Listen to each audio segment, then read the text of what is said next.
Napaliwanag dito ni Bugoy ang nangyayari sa isang relasyon. Panoorin nyo to. Wala nga nagtanong ni isa sa inyo ata, ano ba talaga yung gusto ng lalaki?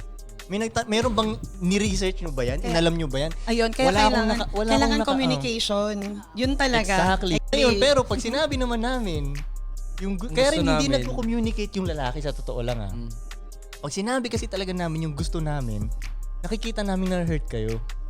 Nakikita namin mag-iiba yung mukha nyo, magdadrama kayo. So wag na lang naming sabihin. Doon hindi tuloy nagkaka-communication.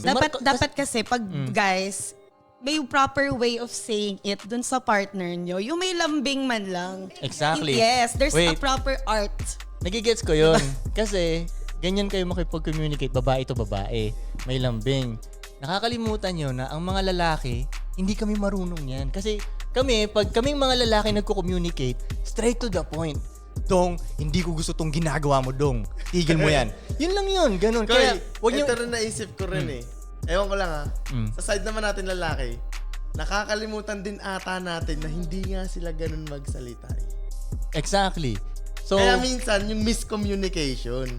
Naintindihan ko lang yung sinabi niya na, lagyan nyo naman kasi ng lambe.